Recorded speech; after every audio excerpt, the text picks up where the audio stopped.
Boom. And we are live with another episode of the Brown Water Banter podcast. My name is Jared Seymour. My name is Joey Cates. That's right. And we got a great episode for you in the studio. Elias running for sheriff over in Harrison County. Stop by today. We're going to chat it up and talk about all things law enforcement. But before we do that, it's a special day. Why? Star Wars Day. That's right. That's right. Nobody even brought Star Wars up. May the 4th be with you. That's right. Before we do that, though, let's jump into the sponsors, the people who keep the light on for us over here. Southern Magnolia Smiles. That's Dr. Robbie Williams. He's located on Washington Avenue in Ocean Springs. If you're looking for him on the socials, it's at Southern Magnolia Smiles on Facebook and Instagram. Or give him a call and book that appointment. Tell him that you heard about him from us. Give him a shout at 228-215-1202. 2023 is a year to keep your mouth clean. That's it. Hilltree Marketing, our good buddy Jesse Hill over at Hilltree Marketing, man. If you need a website built for any reason, maybe you're running for sheriff, maybe you're a small business or a content creator, Hilltree Marketing can take you from no concept to full-blown award-winning website, just like he did for us over at brownwaterbanter.com.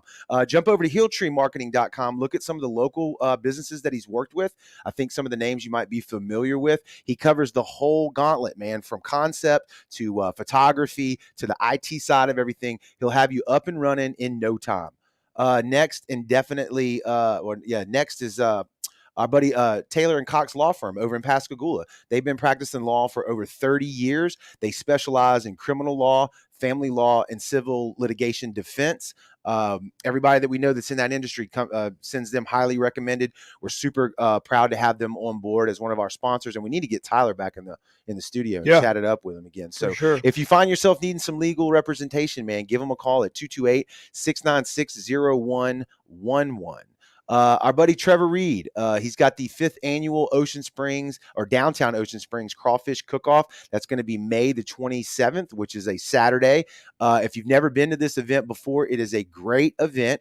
It's located on Government Street, downtown Ocean Springs, right next to Pleasance Barbecue. Multiple teams competing to see who can cook the best crawfish. Joey and I and the Brown Water Boilers are going to be competing this year, our first year competing in the event. So come down and check us out. We only plan to win. Yeah, you buy a wristband, it gets you to what I say last time, we're either going to take first place and dominate everybody, or we're not going to win. So I'm calling it either way. It's a couple teams competing. You pay for the wristband, you go down there. It's all you can eat while crawfish last. And there's beer for sale, man. It's just a really good time. So come check it out May the 27th. You can get tickets to the event or buy your wristband in advance at downtown Ocean Springs. Just look that up, downtown Ocean Springs Crawfish Cook-Off. Look it up on Facebook, and you can get all the links there. So, and last but not least is our buddy Rocky over at Cedar Swamp. If you're looking for a great local store that has all your apparel, outdoor, fish and tackle, everything you need for a day out, really outdoors, whether it's on the water or in the woods. Yep. Rocky's got you covered. Look them up on Facebook. See the number 2 and Swamp. They're located Goche Van Cleve exit. Head south. They're on the left. You can check them out on Facebook if you want to see some of the stuff they have going on. And he just opened a new store in Gulfport on Pass Road. So good to see Rocky doing big things, right? Yep. So let's jump right into it. Well, let's give the disclosure first. To the what? Yeah, this disclosure that we got. We have candidates coming on, of course. Yeah. These candidates contacted us. We do not support or endorse any of these. We're just an open forum. Yeah. Okay. So what we're doing is we're taking the candidates, and they're going to give us their spill, and then if anybody else wants to contact us, we're more than happy to get them on here and do it. We don't care who you vote for. We just want you to vote. We want you to vote for the best person. Yeah, we want you to vote for the best person. That's right. Make the decision on who that is. That's right. So like we always do when we have people in here, if you could, man, first of all, thanks for being here. Absolutely. And give us the background, man, for people. Imagine somebody listening to this show, they're the hunting, fishing guy, and they've never really heard of you. They don't know where you're coming from. They don't know what your background is. Why are you running for sheriff, right? So let's start there. Absolutely. So my journey running for sheriff started around 1976 in kindergarten. Okay. No law enforcement in the family, but a strong desire to serve and strong desire to run for sheriff one day.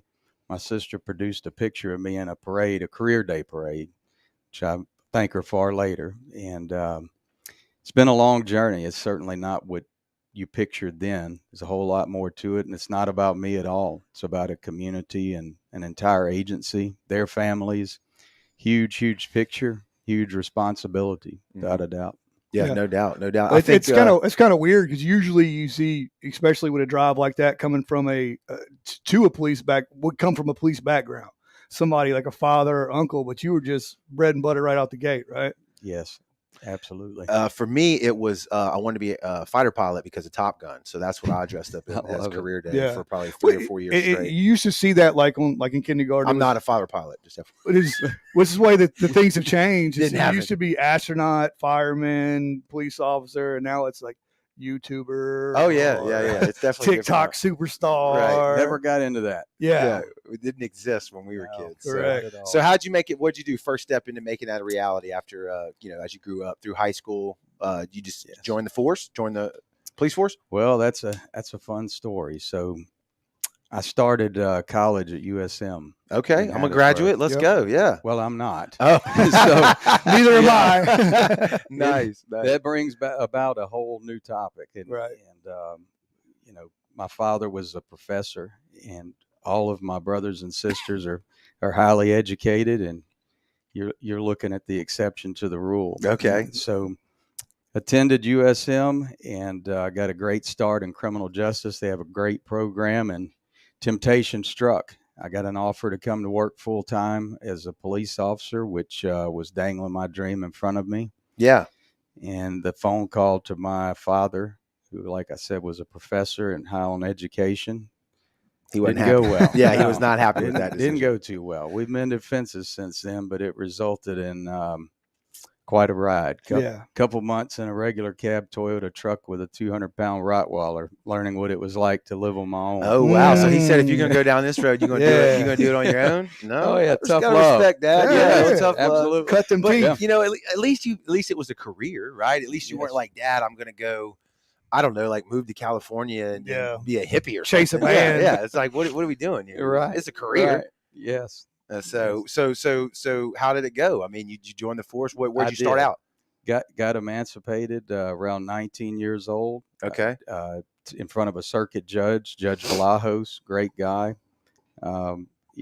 They took a huge gamble at that point, putting a 19-year-old guy in that type of position. That's tough. And what's the age limit? I don't even know. 21. 21. Is that 21? That's normal? Okay. Yes. So I just before that returned to Mississippi Gulf Coast Community College and did a couple of years in an internship and gotten very familiar with patrol. Got a lot of experience. It's a crazy time. It's a great experience, but you're out there unarmed. Yeah. So get a whole new respect for these camera guys doing the shows. They get a ton of law enforcement experience, but no protection. Yes, right. Yeah. Absolutely. Yeah. We talk about on the show a lot about getting kind of that experience before you go off to college, maybe not with law enforcement, just say, but these placement programs that allow you to go, if you want to be an accountant, you go hang out with an accountant for a week or a summer or something like that. So sounds like Mississippi Gulf Coast had the same situation for you as in law enforcement. That way you don't end up in a path, 4 years of a degree or something. You're like, man, I don't like this, right. You get to taste it beforehand. Absolutely. Okay. And I think it's very important because I've always said you can't teach someone to be a law enforcement officer out of a book. There's just no way. You've got to go out and experience the practical side of it and all that comes along with it, the good, the bad, and the ugly. Mm-hmm. That gives you the perfect opportunity. So you did that and decided, hey, this is for me, right? Yes. Got emancipated 19, and what law enforcement agency did you join first? Did you join Long Beach first? Long Beach, okay. Yes. That's a beautiful community. If I was going to protect one, that would be one of them. Be nice. Long Beach was at a time where they did not have a lot of resources. We were sharing vehicles. They ran 24 hours a day. And first day on the job full time, which I had experienced for 2 years, writing and answering calls and learning all the jargon and what it was very similar to an FTO program, a field training officer program, where you learned all the aspects of law enforcement from dispatch to investigations and patrol. Patrol was definitely where I wanted to be at that point. So, that's where I started. There was very limited resources. You see today where a guy comes on and gets a new car. My first new car was not till 15 years down the road. Really? Yeah. Different times. Different times. There's a lot of stuff, especially state funding, that is kind of bare, especially back in the days. But I think it's getting a little better for sure. How was it for somebody like you that knew that that's what you wanted to do? To hit patrol for the first time, whether it's on your own or with a partner, like, is it intimidating? I mean, that seems to me like The internship helped some of that. Okay. Kind of peek behind the curtain, so to speak, before you were out on your own. You still had to have butterflies, though. Yeah. Absolutely. Right. First call, first domestic call, or robbery, or you could imagine yourself walking in and you're expecting to be placed with a field training officer, and the captain walks in and says, "Where's your field training officer? There's two of us there." I'm not sure. I don't know. Well, threw me a set of keys and said, here's your area assignment. Go start answering calls. So it was sink or swim at that point. Yeah. It's kind of like grandpa on the pier. He kicks you off and says, you're either going to swim or die. Learn today. Absolutely. Yeah. So you climb your way up through the ranks of that agency. How long did you stay there? Yeah. So Long Beach, let's see, 1994, March of 94, I was hired full time. The 2 years before that were internships. 94, I was hired full time. Steve Morgan, who was killed in the line of duty May 6th of 1998, responding to a domestic call. Okay. Steve and I were hired the same day and worked together for quite a while till he was killed. And man, there was a lot to learn from what he went through. Yeah. Made the ultimate sacrifice, without a doubt. Yeah, I think people forget a lot of times, just how you put your life on your line, and unfortunately, not for a pile of money. You know what I'm saying? Absolutely. It's firemen, men and women, and police. They do it every day, and it's something you got to want. You know what I'm saying? Well, that takes it from something that you just hear to something that now a person who like you said, started same day as you, who's no longer on this earth, right? I mean, that's heavy. And man, he had a passion for it. There's no telling how far he would have gone. He was a great guy, bigger than life, very, very humorous. You could picture a young Jackie Gleason. That was Steve. Great guy. Right. Yep. Very unfortunate situation. So without a doubt, that didn't obviously deter you. Did that kind of strengthen your resolve to want to be there and protect the community? It did. Yeah, it absolutely did. Yes, no doubt. We try and make certain and teach his story today. That was part of my job at the academy, was making certain that name and the story behind it lived on. He and Jim Northcutt both. Jim was killed the same day in the same incident. Was set to retire. I think it was within months. He had somewhere near 30 years of experience, and to see that happen right at the end of a career, tough. It's terrible. When you get in a gunfight, I can only imagine. I mean, it's training obviously helps, but that's, like you say, it's life or death. Yep. I mean, there's it can happen to anybody, right? First day on the job or 30 days of experience, right? Absolutely. We've had guys and girls that have left the academy that have had the unfortunate opportunity to experience that firsthand, and they've come back and told me, hey, the first thing that went through my mind was what I learned here. I could hear my instructors, and it brought me through. We had a guy with our agency that was involved in a deadly force incident just 3 months after graduating. And wow. I can only imagine what he went through afterwards dealing with it, but he made the right decisions, and he acted according to his training. Mm-hmm. That's rewarding on a number of levels. Yeah. And it's how it should happen. And that doesn't make the news. Nobody talks about that. No, that's not a story. Good about it. He did what he was supposed to do. But so keep walking us through. So, Long Beach, then how do you go up the ranks? You say you're training. I hear you ended up doing that as well. Right. So I went from Long Beach to Gulfport, followed Chief Wayne Payne there, who has been a role model to me. He's a great guy. Spent many years in law enforcement, more than most people would care to or could tolerate. But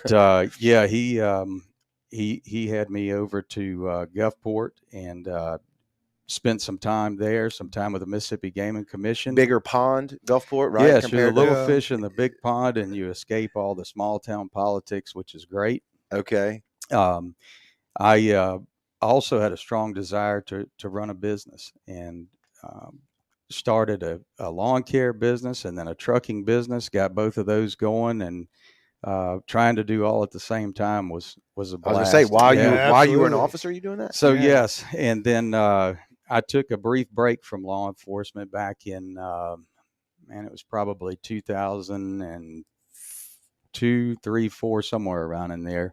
Stayed on as an auxiliary with the sheriff's office, and then went back full time in 2008, January of 2008, and have been there ever since. I went back on patrol, served first in a supervisory role in Long Beach in the K-9 division, and then as a patrol supervisor in Long Beach, then came back and started out at the bottom at the sheriff's office in January of 08. Okay. February, let's see, 2009 or 10, then Sheriff Brisolera was wanting to bring the academy back, which we can talk about that. It's a long story, man. I first came in contact with the academy working one of my first jobs as a young teenager, about 13 years old, at USM Gulf Park. Mm-hmm. Man, it was so interesting to watch the training. I was intrigued by it. Took every opportunity I could to talk to then Sheriff Larkin Smith, ride up the elevator with him and ask him, how do I get in law enforcement? I probably bugged the crud out of him, Mm-hmm. but to have the opportunity to come back, go through that academy, feel the pride of graduating from that program, moving forward to be a part of the rebirth of that program here on the coast in 2010 was extremely rewarding, but nothing like what I would experience being a part of leading that program since 2014 as director. It's been extremely rewarding. Yeah. So you were a student, went through the program, and then ended up running it. Yes. You say brought it back. What do you mean? So in 2005, the academy was birthed here on the coast in 1987. Okay. And I would ask that if anybody wants to see the story of this program, look on our Facebook page or our website, Elias for Sheriff. I'll drop it in the comments right now. Yep. There's a video on there that kind of tells the history of it. But Larkin Smith, who was sheriff then, had a vision. He saw the specific need for this academy here on the coast to tailor law enforcement training to the needs of the coast. Okay. Ironically, my dad got to be a part of that. He was a professor and assistant dean there at USM Gulf Park, and he helped promote the idea of them partnering and bringing the facilities to life there. Worked out great. They experienced some great years from 87 until 2005 when Katrina hit, took care of the facilities there. They moved it temporarily to Camp Shelby, which turned out to be permanent for USM's partnership. Sheriff Brisolera saw something even brighter and an opportunity here on the coast. He and Dr. Lott, who was the president of the community college at that time, Mississippi Gulf Coast Community College, and Dr. Mary Graham, they went to Jackson and fought to get a new certificate issued here in partnership with the sheriff's office to reopen an academy here on the coast. And work, the rest is history. I've been fortunate enough to be a part of it since. Who do they, when you say the academy, who all do they supply? Is it specific to one department, or is it you come out of the academy, you're qualified then to go work at any? Yes. So Mississippi Board on Law Enforcement Officer Standards and Training is kind of the issuing authority for not only professional certificates that say myself or anyone else can operate as a law enforcement officer in the state. That has to be earned through their program. Okay. But they also accredit academies. They will give them a certificate to operate. You have to meet certain criteria to earn that certificate, and it has to be approved by the board. Mm-hmm. So our criteria says we have to operate within the confines of Harrison County, but the curriculum we teach is mandated by the state. So anyone in the state of Mississippi can use us. We had to go out and sell our product, which is what we turn out. Right. That's how we sell ourselves. We're very successful in doing that. We've earned respect of a number of law enforcement agencies across this state, and then they come back to us for the services we offer afterwards, which includes in-service training, advanced training. We've had people from as far away as New York come down, which is really neat to see. And this is a part of Harrison County Sheriff's Department. It is. The school. Okay. It's a 50-50 partnership with Mississippi Gulf Coast Community College. They serve as physical agent there, and the sheriff's office provides the manpower. We now have a new facility on James Bond Road, which is on the west side of the county off of County Farm Road, just south of our farm. Okay. So they get some schooling and some hands-on training. So yes, they pop out, graduate, and they're ready to rock and roll. There's a mandated 480 hours by the state. We were doing, when I left the director's seat, doing about 560 hours. It's extremely physical, very structured, similar to boot camp. Wow. Okay. So it's a physical, mental, the whole nine. Yeah. Oh, the whole nine. So going from that many years of being like on patrol and then climbing your way up the ranks as an officer, and then to go back and teach is kind of full circle, right? To see the guys as they're coming in new and sharing the experiences that you've had. I mean, that's That's pretty cool. It is. I would assume that'd be a good part of your career that you're proud of. It is. It's very rewarding. It's also a burden in itself. I tell each class this that has graduated while I was there. They have to make me a promise when they leave, and each of them that are listening know what that promise is. There's some of them that have kept it at the cost of their own lives, which is a very powerful thing. Right. Yeah. And then also going to sleep at night and hoping that you don't get that phone call that one of these individuals did not make it home. And you wonder sometimes, are you giving them everything that they need for a foundation? Mm-hmm. It's a huge burden to bear because just one fraction in deficiency of training can cause that failure. Mm-hmm. And that responsibility lies on the individuals over the academy and also the staff, the volunteer instructors, the atmosphere there. There's so many factors that come into play.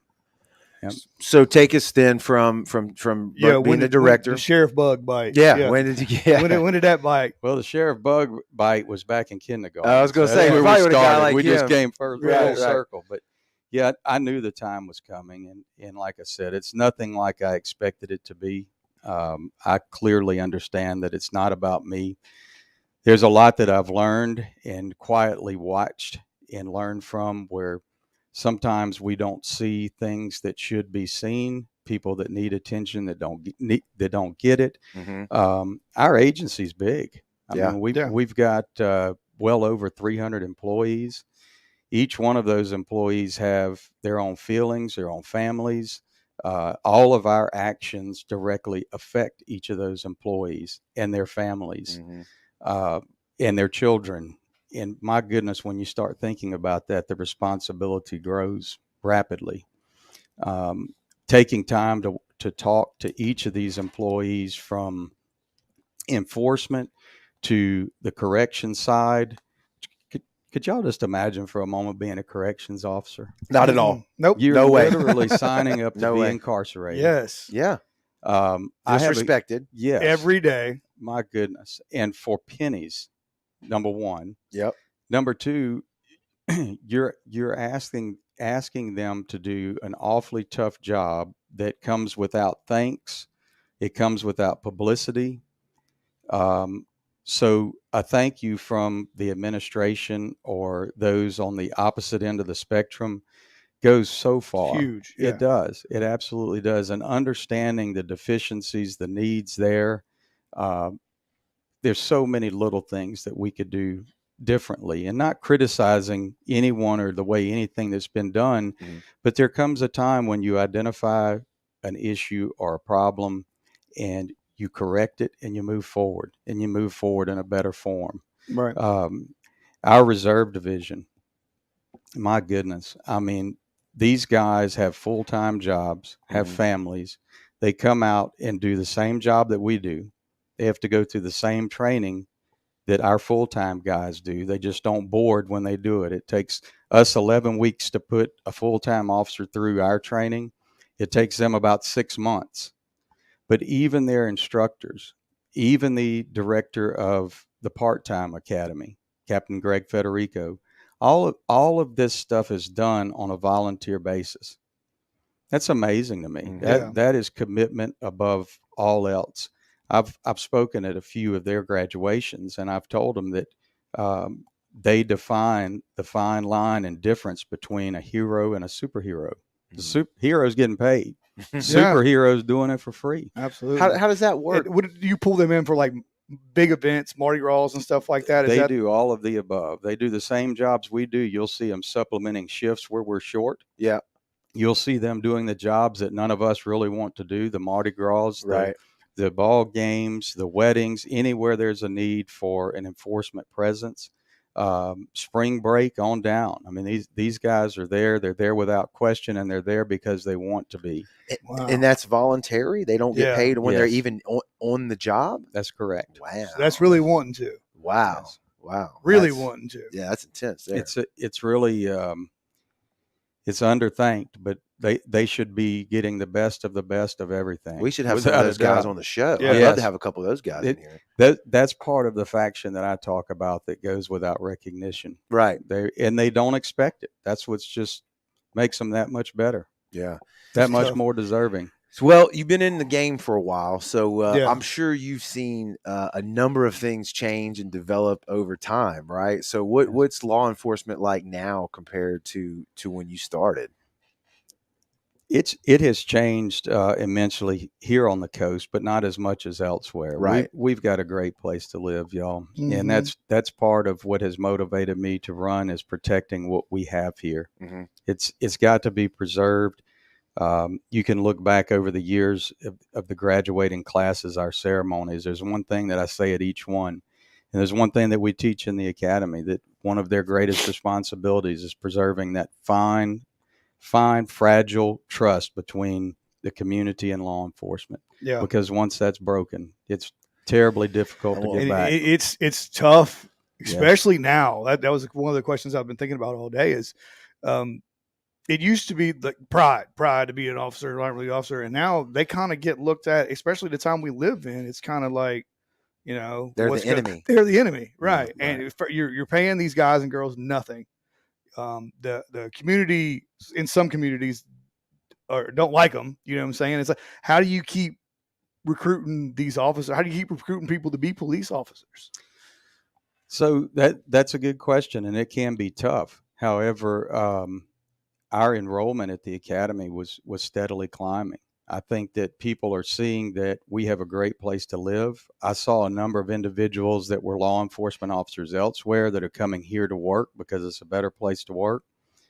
I can tell you that leaving, going out for lunch during the day, man, it just fills your heart with pride and gratitude. You walk into a restaurant and there's very seldom a time that you're in uniform that you don't get offered for someone to pay for your meal, or someone has paid for it and walked out. You don't know who they were, but you just want to say thank you. Right. That's what makes this community tick.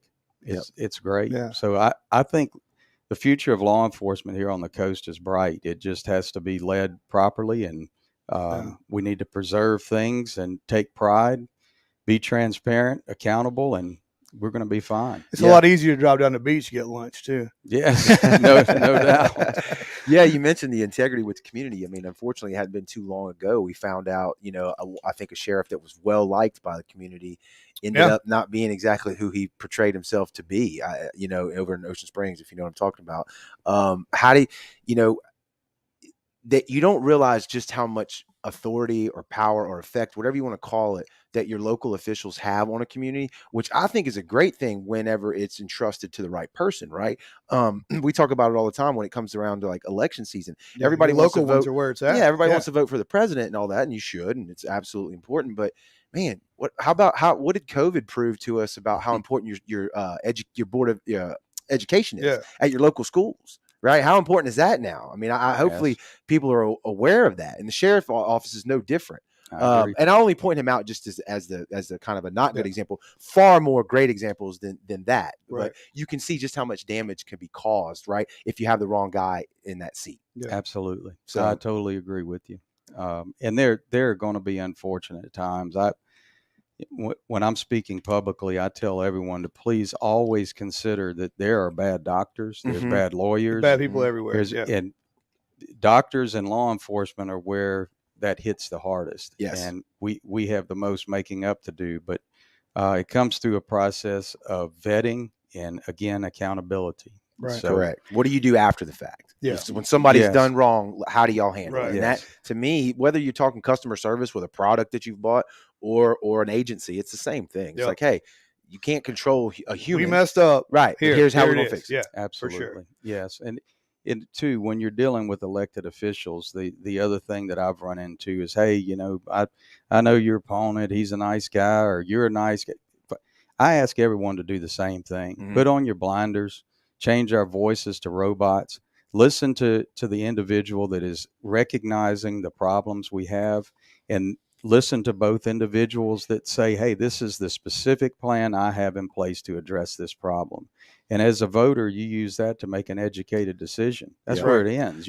Oftentimes it's a weather sheriff, president, whatever, it ends up being who's most charismatic, right. popularity contest. right, Right. that's right. And Who there's a knows part of who- that. You have to be a communicator, Yeah. right? You have to be, And you got to be in the community. You got to be who you're going to serve. correct. Yeah. But you're right, policy, and unfortunately, not a lot of people vote on that. You know what I mean? So Dig into it. But that leads me into another question that I've been thinking about today too. Is like, so as you've been in multiple agencies and definitely heavily in Harrison County, what do you think are the big issues, big 3, big 5, big whatever 2 that we're facing in Harrison County, Mississippi Gulf Coast in general?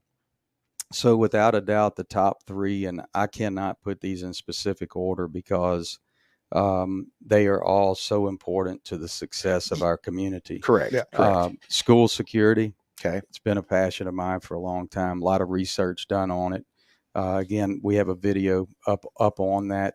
On the Facebook page. Yes. Links are in the comments. Mhm. Absolutely. So we're excited to implement this plan. I think it's long overdue. It's all about prioritizing. That's what it falls into. Recognizing there's a problem, prioritizing. I'll tell you, sometimes I get taken back and without going into specifics, but when I talk to school officials and I hear that they've reached out to any local law enforcement, and this goes for anywhere in the country, and they are told that they don't have the resources to help them in protecting our children or helping them feel more safe, that gives me an extremely sick feeling in my stomach. Absolutely. That's our job. Right. And it's not a school's job to do that.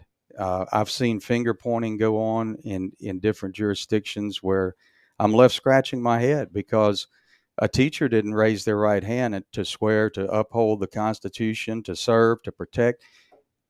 We did. Mm-hmm. And our first priority should be the most vulnerable, and that's children. Correct. They're our most valuable resource. So we do have a specific plan in place for that, and it has not been derived by me. The ideas were mine, but they were taken by people that are much wiser than me. They have much more experience on a global level with threat mitigation. Mm-hmm.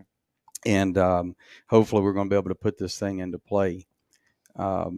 Second issue that I'll bring up is what I think everyone is seeing. I went to a meeting today where we had a bunch of business owners. Some of them have been in business for over 70 years, and they're experiencing problems with homeless, those that are panhandling, loitering, trespassing, destroying their property, harassing their customers and employees. And I can tell you that I would be willing to accept responsibility that law enforcement bears the biggest burden in that. We are at fault. We need to correct our policies to fix that, because it's as simple as this. If an individual has no consequence for their behavior, Mm-hmm. they will participate in whatever behavior that they want to. We found ourselves in a place where our corrections facility is not accepting misdemeanors.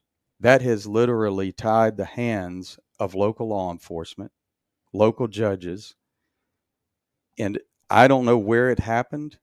I have an idea that it was before the current administration. It was done as a temporary fix when we were placed under a justice decree to address overcrowding. Mm-hmm. Yes, but I can tell you that no matter where it started or why, that's not what I want to address. I just want to fix it. Mm-hmm. Right. That's it. And we have the resources to fix it. We have a misdemeanor facility that's not being utilized. It was completely renovated. As far as being understaffed, we can fix that. That's what we're paid to do. Mm-hmm. We recruit. If we can't market it well enough, we reach out to professionals to do that.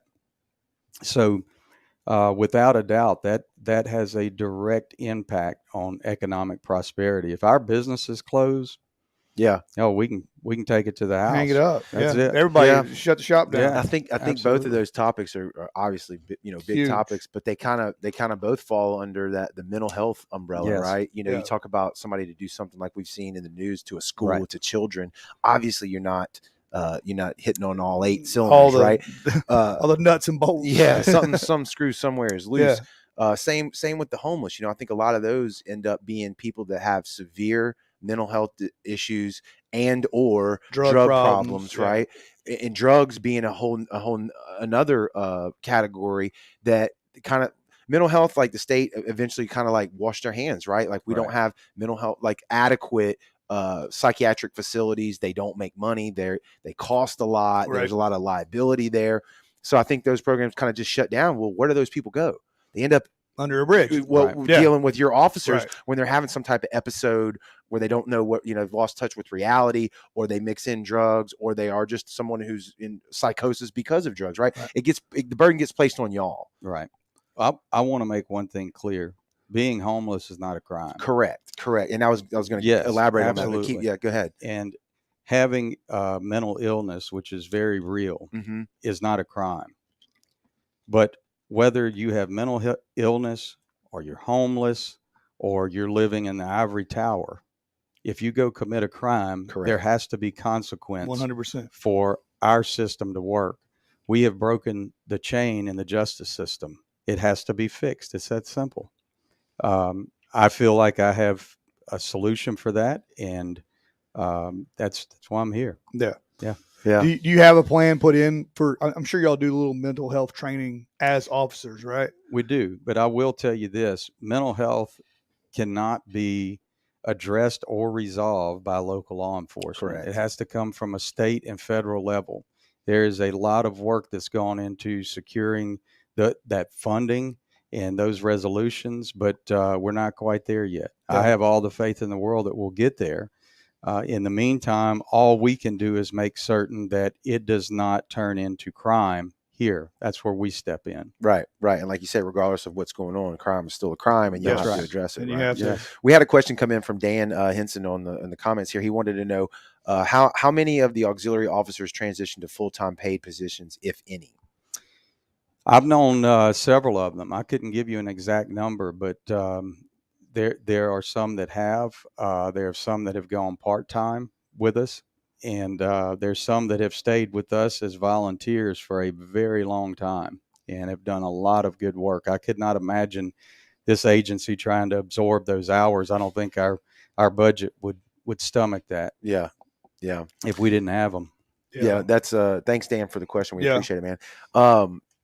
I was going to say here with the local businesses, I mean, that's part of your a big part of the job as sheriff, right, is to go to those types of meetings or organizations and kind of get the vibe from the community as to what the problems that they're facing. What did a lot of those business owners have to say? It's just like, hey, this is just interrupting our daily flow. I'll tell you, it was heart-wrenching today. I watched one individual whose business has been there for over 70 years in tears. And I feel like that, I'm a part of law enforcement, have been for a long time. And we as a law enforcement community are failing our businesses at this point. That's a rough thing to say. And I will bear my part of the responsibility in that. There's not a whole lot of time to talk about it and point the finger of blame. Let's just fix it. Right. Yeah. It's that simple. When we put consequence back in the equation, we start to reduce those numbers. I was talking to a friend of mine who is in administration and law enforcement in a neighboring county, and I said, what kind of problems are y'all having? He said, very little to none. I said, what do you attribute that to? He said, well, if a business calls us and they have someone there trespassing, they go to jail. Yeah. End of story. Yeah. Yeah. And they don't get released, a few minutes later. And especially if they're a repeat offender. Yeah. They need to pay. I mean, you do the crime, you have to pay the time, whatever the time is. Yeah. And if that's what it is. And that's not your department. Right. You're not the district attorney, right? You're not the prosecutor. You're not the one handing out the sentences, correct? Well, so our agency kind of instigated this whole thing years ago, and it was in good faith. Again, I'm not criticizing anyone for doing this, but you understand that we had just come out of the Jesse Lee Williams incident where we had an inmate killed. Yeah. A Justice Department had come in. We'd fallen under a justice decree. Part of that was overcrowding. And in an effort to address that, the sheriff then went to the judges and asked for leniency on sentencing, sending people to the jail.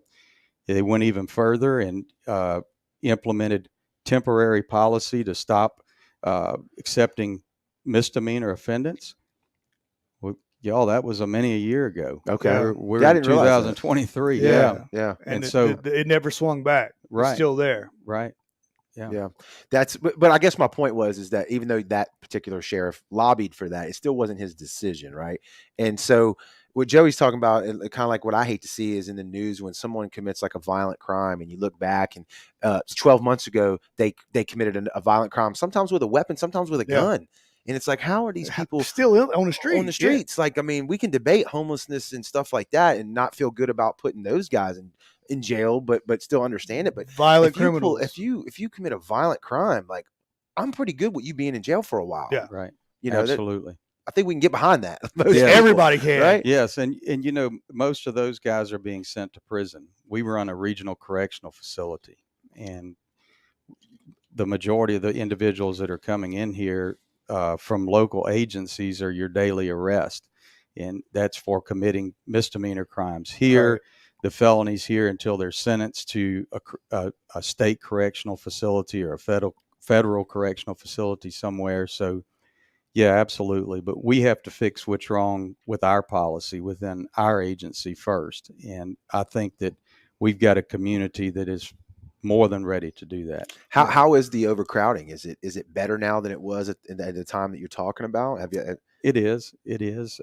There were times when we were up over 1,100 per day.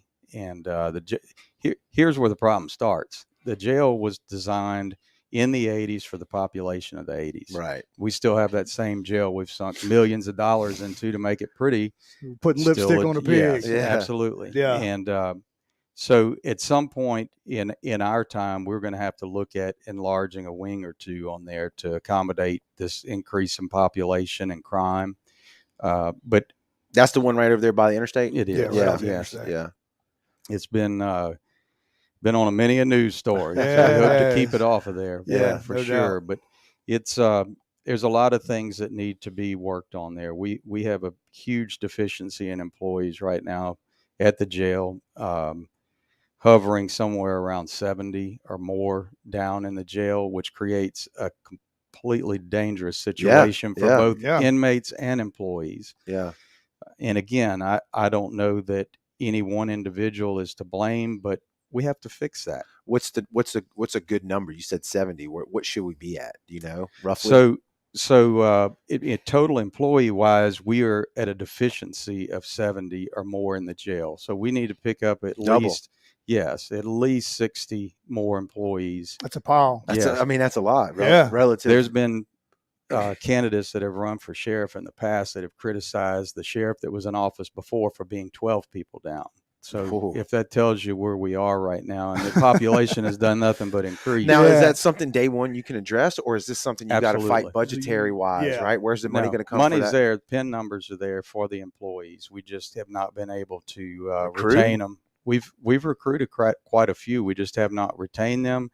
And that's where I think that you just look at a different approach. You reach out to professionals for marketing, and they get trained and go into other departments, is what you're saying? Some of them have. I've seen some that have come through our academy that, they said it just was not good working there, and they had a better offer and moved on. So that's what market economy, that's what's going to happen. Yes. And what I don't want to do is point the finger of blame at anyone for any problem that we face. I just want to recognize that the problem is there, offer a solution to it, and move on, because criticism is not going to do anything to fix that problem. We were looking for solutions and look into the future. Let's just fix it.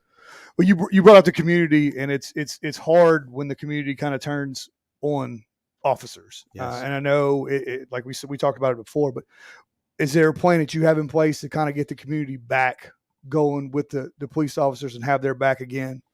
Well, I can tell you, man, here in South Mississippi, we are very blessed because, as you can see, we've got a ton of support. Yeah. I think there's places where confidence could be strengthened.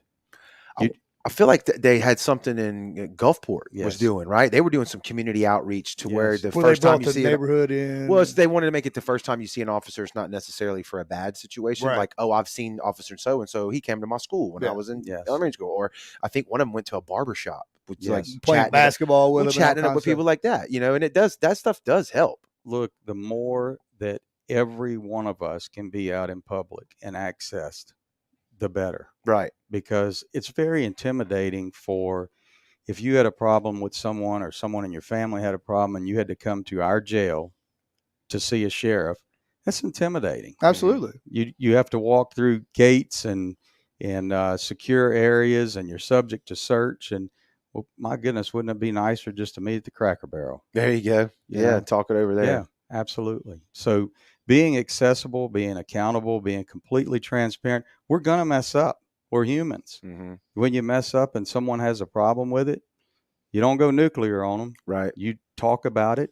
You're transparent about it, and you move forward, and that strengthens that bond. Yeah, without a doubt. Agreed. The current sheriff right now is retiring. Yes. Okay, and that is when is the new election coming up? So the election is August 8th. That's the Republican primary. There's two of us running, both running as Republican, and it'll be over with then.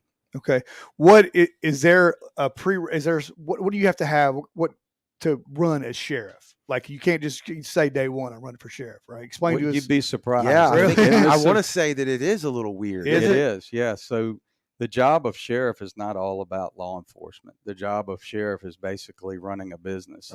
You like an administrator almost. Yes, right? Absolutely. You have to have business experience. You have to have administrative experience, budget experience. All of those I have. I've been fortunate enough to experience it all firsthand.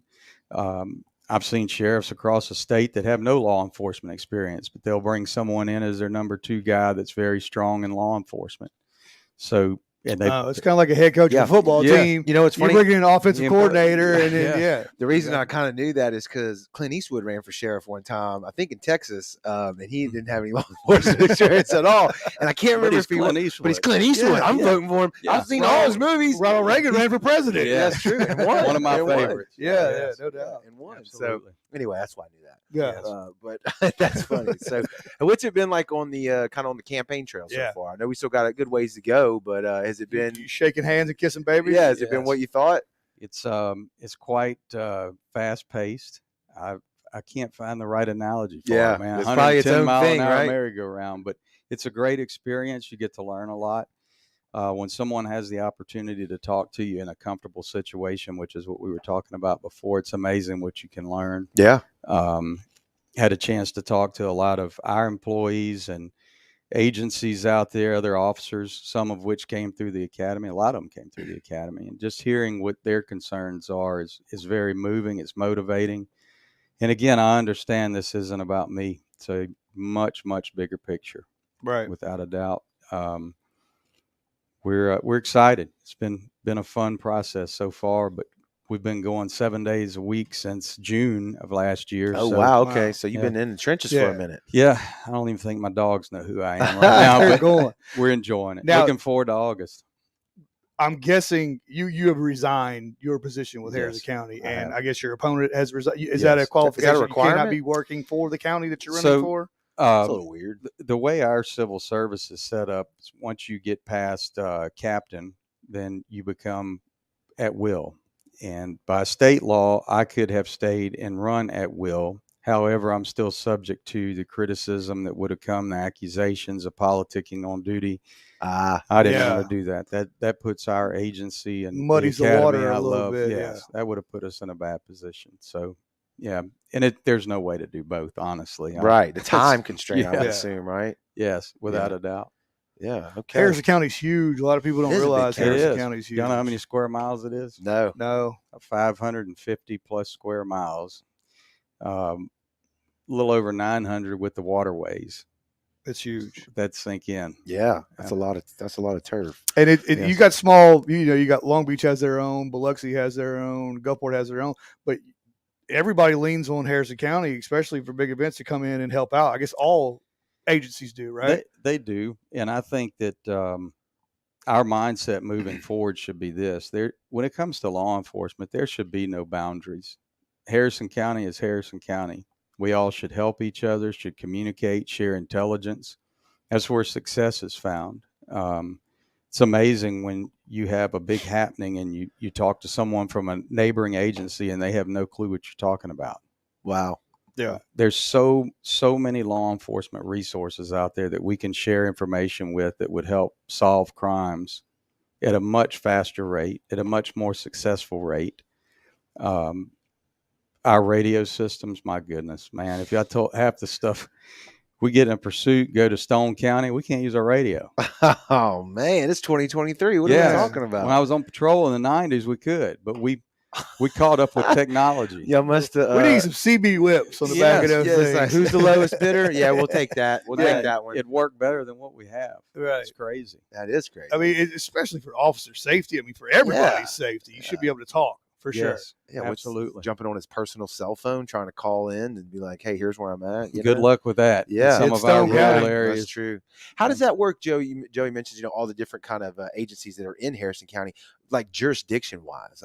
I'm a complete outsider looking in. How does that work? So, by the norm, Harrison County literally stays in Harrison, out in the county in the unincorporated areas. Right. The sheriff's office does, but the individuals that live within the city still pay county taxes.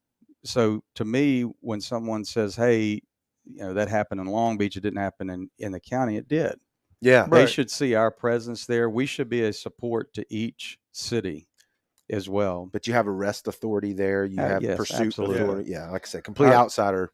We have narcotics task forces, fugitive task forces. They all work within the city limits. And we should be working with each other on every level, without a doubt. Yeah, that's kind of reminds me of like at post 9/11 when they found out just how much like the FBI wasn't speaking to other agencies. They weren't sharing intel among all of them, and they had to really Department of Homeland Security group it all back together there. So it sounds like kind of the same thing at a local level, right?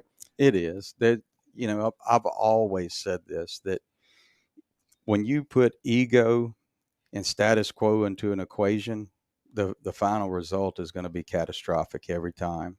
And unfortunately, law enforcement houses some of the biggest egos in the world. And where you find success is to find humility. The minute you lose it, you're done. Yeah. I've seen it, and that's not an opinion again. Yeah. It's tough. What you mentioned the narcotics task force and that you had a canine experience as well. We haven't really touched too much on like the drug problem around here. You see it in the news every day, southern border, fentanyl coming across the border, the overdose deaths. I mean, is that big here in Harrison County? You see a lot. I see a lot of people pulled over on the side of the interstate. Right on the interstate. Right, because I noticed a pretty big, from what I hear, like hub for trafficking, right? It is. And again, I think the criminals are communicating more than we are. Because how long does it take to get the word out that since the 90s, as far back as I can remember, we have been popping the crud out of them on the interstate. Right. Yeah. They're going to find an alternate way in or through Harrison County. And we need to address that. That was going to be the third top topic that we talked about. And I will tell you this, that someone asked me not long ago at a place we were speaking, they said, what are you going to do about the problems at the southern border? I said, well, I'm not running for president. But I will tell you this. Unfortunately, it spills over into Harrison County, though, and that's why I get so, aggravated at the news. It's like it affects everybody. Yep. I'm sure that most everyone listening, and you all both have seen these buses pull up. They're letting people off that you wonder, I mean, the bus pulls off, they let them off. What are they doing? Where are they going? What I'll say to that is this: I cannot control the southern border by any stretch of the imagination, but I can control the borders of this county. Mm-hmm. And that includes the southern border. If they don't have a way to bring things in here, or it's difficult for them to bring things in here, we're going to reduce the number of drugs here. Right. We're going to create an environment where it is not a good place to commit crimes. That's it. Yeah. What is your take on the marijuana in Mississippi coming in? That's got to be. I wonder about that too. Like with your officers on patrol, they're selling stuff now, even before the medical stuff. That how do they know if it's real or not? How do they police that? I can't drive down the interstate without smelling it through my vehicle. Yes, it's extremely scary, and I will tell you that we have a lot of problems on the drug enforcement side to handle. Right. Policy updates, I would assume, right? Yeah. Well, it's policy updates and it's strategy. And this goes for us and the rest of our great nation. Like I said, people will talk freely to you more when you're accessible. And I talked to a girl not long ago at a conference. She said, hey, I was addicted to drugs for 25 years. She's a lobbyist now. She opened my eyes more than anyone has. She said, can I ask you a question? I said, sure. She said, I don't want you to get offended. I said, absolutely not. She said, all this money you all are spending on the war on drugs, you think you're winning? Yeah. I said, no, ma'am. Right. I exactly. don't. And she said, can I give you something to think about? I said, sure. She said, each time that we outlaw something, we get something worse. Correct. Black market responds within minutes. I agree with that. Yeah. 100. I agree with that. 100%. So prohibition for alcohol didn't work very well either. Exactly.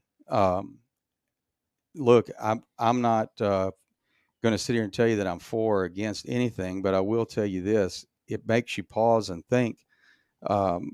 Especially with medical marijuana, I heard the fight on it. I worked patrol for a long time, and I've never seen an overdose on marijuana. Right. I've had to tell parents that their kids weren't coming home from opioids and everything else under the sun. But it's a tough issue. We have to deal with it. We have to look at it through common sense. And I think it puts a burden on your officers. I will Absolutely. say that, even though, like No you doubt. said, no one's ever overdosed from it. And putting somebody in a cage for it sometimes doesn't seem appropriate either. You know, some of the sentences it's a fine that were line. handed out. It's definitely a fine line. So, it is. But it's a whole nother topic for a whole nother day. Several other days. That's true. Sure. That's very true. What's the rest of the campaign trail? What's some of the big events you got coming up? So we have a fundraiser coming up on the 15th and a debate on the 16th, which I'm extremely excited about only because I really want our community to understand how important this position is today. It's important on a local level. It's important on a federal level. And the future of our community, even if I wasn't running, I would be there to watch two individuals, one of which will take this county forward. They will be decided on August the 8th. From the safety of our children to our churchgoers to our businesses. Mm-hmm. Do I need to go any further? No, right. And you understand that is a community's life right there. It's its heartbeat. It's children and its businesses. You take those two out of the equation, you're done. So I ask that anyone that can come or tune into that debate, please watch it. Don't vote on who's friends with who or who's supporting who. Listen to the issues that face our community and an individual, either one of us, that has a specific plan that works to address those issues. That's it. That you said that's May 16th? Yes, May 16th. Where's it live at? Is it WLOX? Who's going to be carrying it? So, yes, WLOX. I think Mr. Dave Elliott will be moderating the debate. It's at Mississippi Gulf Coast Community College at the Hospitality Resort Management Facility. Beautiful campus, beautiful building. Great venue for this. I believe it starts at 6 o'clock and doors open at 5:30. Okay. So we'll hopefully see as many people there as possible. Debate style. Is there written in questions? Is there a Q&A section of the debate? How's this I work? don't know the details on it yet. I will tell you that they asked me if I had any requests. My only request were that neither one of us would know the answers or the questions or the answers before they were asked. And there's no phone friend. That's it. Okay. We just roll with it and let people see how we would handle things and move forward from there. So you had the golf tournament, last weekend? Yes. How'd that go? Great success. I'm very grateful for all the support. Never been so humbled in my life. It was a great day. The weather held out, thank God, and good times. Yeah, that's good. Yeah, man. that's part of it, though, right? Yeah. The fundraising side, the like Joey said, shaking hands and kissing babies.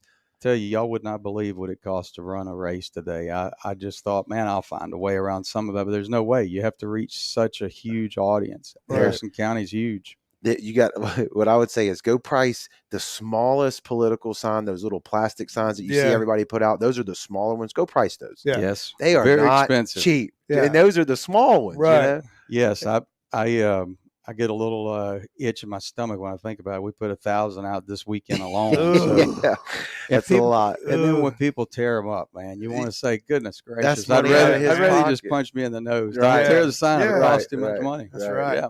So you still giving out signs, still handing out signs? Oh, yes, Yeah, absolutely. If somebody wants to get in touch with you, just get in touch with you. Are you both active on Facebook or what? Yes. So 49 years of my life here, I've never been on Facebook, and I've got a campaign page. Got to go now. Yeah.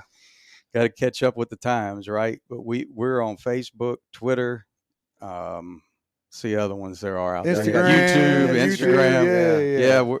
We're out there. So it's eliasforsheriff.com, or either you can email me at elias4sheriff@gmail.com.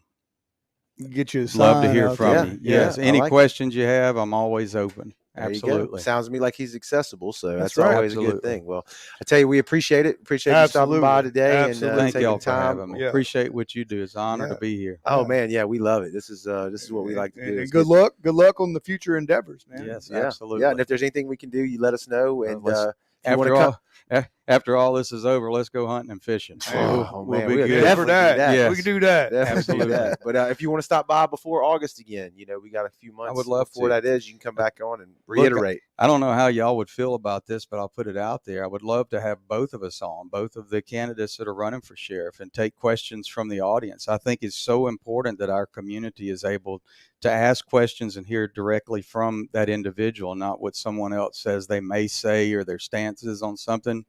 It's important to get accurate information. So both of us being on, we're certainly very cordial to each other. We've known each other a long time and been friends. So let's say we might have to put me in that seat over here, so we don't arm wrestling across the counter. They're law enforcement officers. They're not going to commit a crime. Look, we laugh all the time. I'll walk up and shake his hand, or he does mine everywhere we go. So yeah, I think it's just a matter of looking at what plan each person has in place, and that's it. Yeah, I think, like you said, especially if you're going off of policy, right? There's nothing wrong with someone saying, I think this is the way it should go, and then the other guy, well, I think it's this way, and then you let the community decide. Yep. Right? And no matter which way someone thinks it should go, they need to be able to lay a plan out, a specific strategy to achieve that is doable, it's feasible, and that's where it stops. The rest of it's white noise. Yeah, that's how we maintain and preserve what we have here. We would love to host that. That's definitely something. Well, we the can offer's do. on the offer's table. on the table. Yeah. We need a 50% commitment from the other side, and we'll make that happen. So, maybe he'll text or call in. Yeah, maybe so. We'll see. Great. I'll let him know. But so thanks again for stopping by. Absolutely. Good luck to everything you're doing on the trail, man. Appreciate what y'all do. Thanks for being so dedicated to the community. Like you said, from the volunteer guys all the way up to sheriff, it's still underappreciated in our book, and we thank y'all for what you do, man. For sure. Absolutely. Very much. Appreciate it. Thanks everybody for tuning in on the live and on the replays, everybody on the audio side. We'll see y'all on the next one. Later.